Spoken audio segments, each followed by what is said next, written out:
ভৈরবতলা নিত্যান্ত সিদ্ধাশ্রমের আগড়া আছে, যেটা পদ্মাবতীর মেন মন্দির দেখতে পাচ্ছ। খুব সুন্দর সুন্দর চিত্র আঁকা আছে।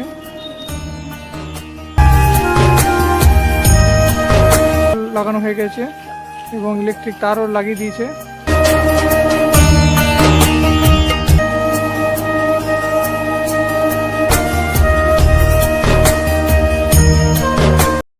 Hello friends, welcome to my new video. তো হাতে গোনা আর মাত্র কয়েকটা দিন, তারপরেই মকর সংক্রান্তি। তো তোমাদের সকলকে জানাই মকর সংক্রান্তির তৃতীয় শুভেচ্ছা।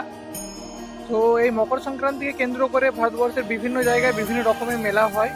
তার মধ্যে আমাদের পশ্চিমবঙ্গের একটা অন্যতম বৃহৎ মেলা, সেটা হচ্ছে জয়দেব কিন্দুনি মেলা।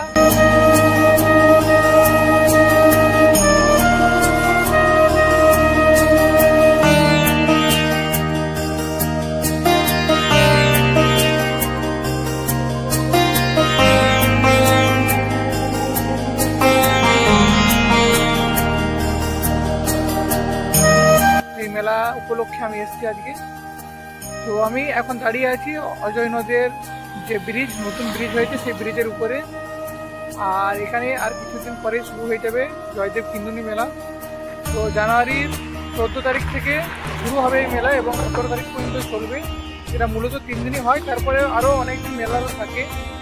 তো আজকে তারই প্রস্তুতি পর্ব দেখতে এলাম যে কেমন কি প্রস্তুতি চলছে, কত কি হলো। আর এই জয়দেব মেলায় প্রচুর পরিমাণে আগড়া হয়, অনেক আগড়া হয়। এবং এই জয়দেব মেলায় দূর দূরান্ত থেকে, বহু বিদেশ থেকেও বহু লোক আসে। এবং এখানে শিল্প সংস্কৃতি, আর যেটা সব থেকে মেন জিনিস হচ্ছে আমাদের বাউল, যে লোকগীতি পল্লীগীতি যে বাউল হয়, সেই বাউল শিল্পীরা আসে এখানে এবং বিভিন্ন সাধুগুরু বৈষ্ণব আসে। তো আর কয়েকদিন পরেই জয়দেব কিন্দুনি মেলা শুরু হয়ে যাবে। তো আজকে আমি এসেছি জয়দেব মেলার যে প্রস্তুতি, কত কি আগড়া হচ্ছে, কোথায় আগড়া হচ্ছে এবং কোথায় খাওয়া দাওয়ার ব্যবস্থা, থাকার ব্যবস্থা হবে এবং কীভাবে কি কাজ চলছে না চলছে, সেই সব কিছু আমি তোমার সাথে ভিডিওর মাধ্যমে শেয়ার করবো। তো তোমরা ভিডিওটা কন্টিনিউ দেখতে থাকো। এটাই হলো সেই ব্রিজ, অজয় নদীর উপর তৈরি হয়েছে। এটা পশ্চিম বর্ধমান এবং বীরভূমকে যোগ করেছে একসাথে। আর এই যে নিচ দেখতে পাচ্ছ, এটা হচ্ছে অজয় নদ। এখন জল অনেক কম আছে, আর তারই তীরে তৈরি হচ্ছে আগড়া জয়দেব মেলার জন্য। প্রায় অনেক আগড়াই তৈরি হয়ে গেছে, ছাউনি হয়ে গেছে, অনেক আগড়ার কাজ চলছে। আর দূরে নাগরদোল্লা বসেছে দেখতে পাচ্ছ। তো চলো এরপর নিচে যাই।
তো সামনেই আছে জয়দেব পদ্মাবতীর মেন মন্দির। তো চলো তোমাদেরকে একটা মন্দিরটা ঘুরিয়ে দেখাই। তো এই হচ্ছে জয়দেব পদ্মাবতীর মেন মন্দির দেখতে পাচ্ছ।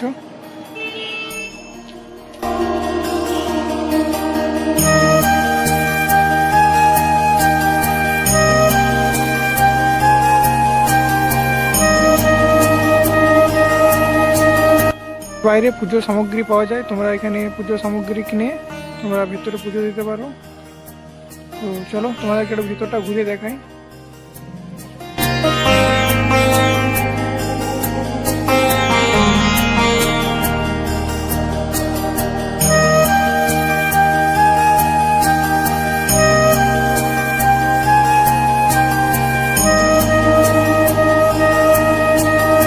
মন্দিরের দেওয়ালে দেখতে পাচ্ছ খুব সুন্দর সুন্দর চিত্র আঁকা আছে।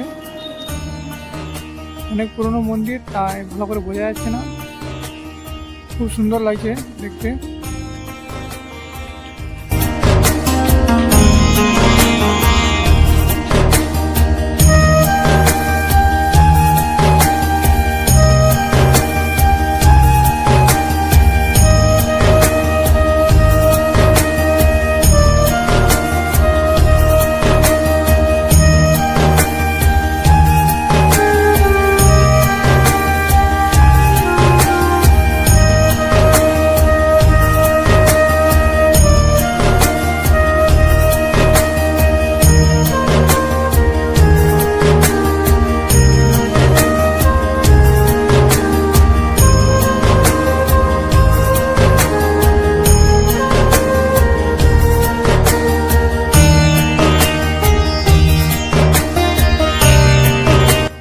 তো তোমরা জয়দেব পদ্মাবতীর মন্দির দেখলে, তারপর আমি চলে এসেছি একদম নদীর মাঝে, যেখানে জয়দেবের মেলা মানে আখড়াগুলো হয় সেখানে। তো এইখানের মধ্যে আমাদের কৃষ্ণনগর ভৈরবতলা নিত্যানন্দ সিদ্ধাশ্রমের আখড়া আছে, যেটা আমাদের নিজেদের আখড়া। তো চলো সেটাকে খুঁজে বার করি, তারপর আরও যেসব আখড়াগুলো হচ্ছে সেগুলো তোমাদেরকে দেখাবো। তো আর কিছুদিন পরে মেলা, চারিদিকে ইলেকট্রিক পোল লাগানো হয়ে গেছে এবং ইলেকট্রিক তারও লাগিয়ে দিয়েছে। চারিদিকে আখড়ার কাজ জোর কদমে চলছে। আর 3-4 দিন পরে মেলা শুরু হয়ে যাবে, মকর সংক্রান্তির দিন।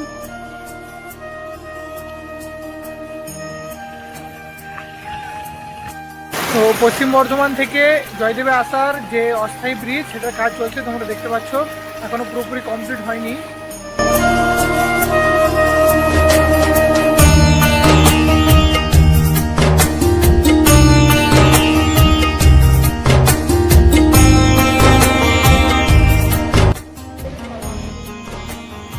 বস্তার মধ্যে বালি ঢুকিয়ে সেগুলো দিয়ে পাড়গুলো বাঁধা হচ্ছে এবং স্নান করার জন্য দেখতে পাচ্ছ বালির বস্তা দিয়ে ছোটো ছোটো ধাপ বাঁধিয়ে স্নান করার জন্য করেছে এগুলো। কারণ মকর সংক্রান্তির দিন প্রচুর ভক্তের আগমন হবে, লক্ষ লক্ষ মানুষের আগমন হয় পুণ্য স্নান করার জন্য অজয় নদের তীরে।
অস্থায়ী রাস্তা এবং এটা দুদিকে লম্বা লম্বা লাইন করে আখড়াগুলো করা হয়।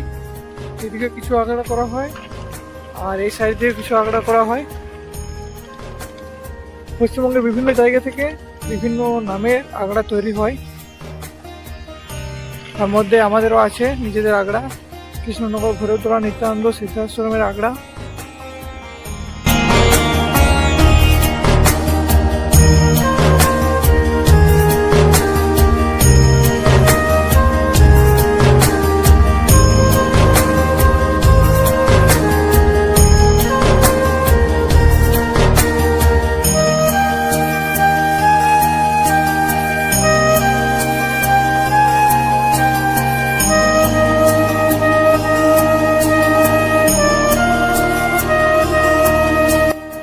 মেলার ভিতরে একটা আখড়া হচ্ছে, যেখানে লোহার অ্যাঙ্গেল দিয়ে স্ট্রাকচারটা প্রথমে তৈরি করা হয়েছে, তারপর বাঁশ দিয়ে বাকিটা কমপ্লিট করবে।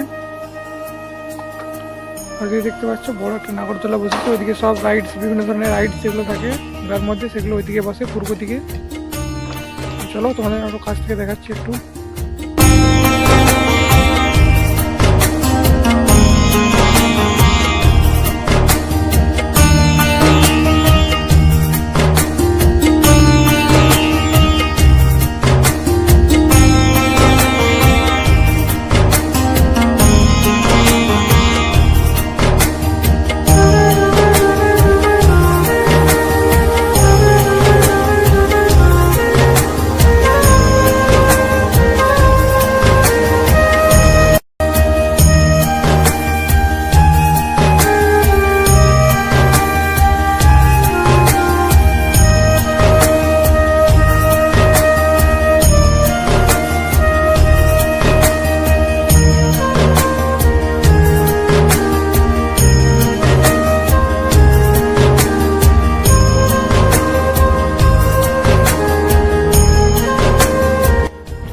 সো ফ্রেন্ডস, এই জয়দেব মেলা প্রস্তুতির ভিডিও তোমাদের কেমন লাগলো অবশ্যই কমেন্টে জানাবে, আর চ্যানেলে নতুন হয়ে থাকলে চ্যানেলটিকে অবশ্যই সাবস্ক্রাইব করে রাখবে। তো চলো, আবার তোমার সঙ্গে দেখা হচ্ছে অন্য কোনো একটা ব্লগে। তো সবাই ভালো থেকো, সুস্থ থেকো, টাটা, বাই বাই।